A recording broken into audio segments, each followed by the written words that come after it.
In diesem Video wollen wir uns einmal anschauen, wie man einen Cell Trailing Stop mit einem Simple Moving Average programmieren kann. Wenn man das hier etwas beschleunigt, dann sieht man hier, dass der Stop-Loss vom Simple Moving Average nachgezogen wird. Schauen wir mal, wie man sowas mit MQL5 programmieren kann. In this video, we are going to create an expert advisor that uses a simple moving average to manage trailing stops for sell trades. Let's see how we can do that. We start by opening Metaeditor by clicking on the little icon or pressing F4.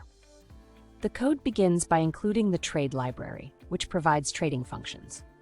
We then create an instance of the CTrade class named Trade, which will be used to execute trading operations. The OnTick-Function is the main function that runs every time there is a price change.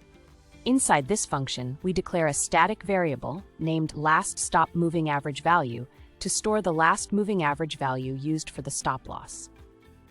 We calculate the Ask-Preis by using the SymbolInfoDouble function with the symbol ask parameter and normalize it to the number of digits for the current symbol. Similarly, we calculate the Bid-Preis using the symbol bid parameter. The code checks if there are no open positions by using the positions total function. If there are no positions, it executes a sell trade of 0.10 lots, which is equivalent to 10 micro lots at the bid price. The trade has a take profit set 150 points below the bid price. After executing the trade, the last stop moving average value is reset to 0. Next, we create an array named myMovingAverage to store moving average values. The array is sorted from the current candle downwards using the arraySetAsSeries function. We define the moving average by calling the I function with parameters for the symbol, period, 500 as the moving average period, 0 shift, mode SMA for the simple moving average, and price close for the closing price. We then copy the moving average values into the array for 3 candles starting from the current candle using the copyBuffer function. We calculate the moving average value for candle 1 and store it in the variable stop moving average value. If this value is above the ask price and either below the last stop moving average value, or if the last stop moving average value is 0, we call the check SMA cell trailing stop function with the bid price and the stop moving average value. The check SMA cell trailing stop function iterates through all open positions. For each position, it retrieves the symbol and checks if it matches the current symbol. If it does, it gets the ticket number and the current stop loss value. If the current stop loss is above the moving average value, or if it is 0, the stop loss is moved to the moving average value using the trade position modify function. Finally, we press F7 to compile the code.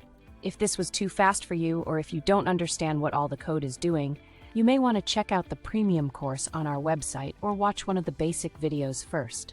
If everything works, we go back to MetaTrader by pressing F4 or clicking on the icon. Back in MetaTrader, we press Ctrl and R to start the strategy tester.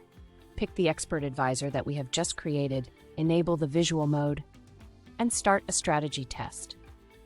We should see the expert advisor on the chart. If you are already a premium course member and have an idea for a video like this one, you can send us an email. In this video, we have learned how to create an expert advisor that manages trailing stops for sell trades using a simple moving average with just a few lines of MQL code. Thanks for watching, and I will see you in the next video. Okay, ich hoffe, Sie sehen jetzt Ihren Stop-Loss, der nachgezogen wird für Sell Trades. Wenn das mit der Kompilierung nicht funktioniert hat oder Ihnen das zu schnell war, dann ist vielleicht der Premium-Kurs interessant für Sie. Den finden Sie auf unserer Webseite. Für den Moment sage ich vielen Dank fürs Zuschauen und wir sehen uns dann im nächsten Video.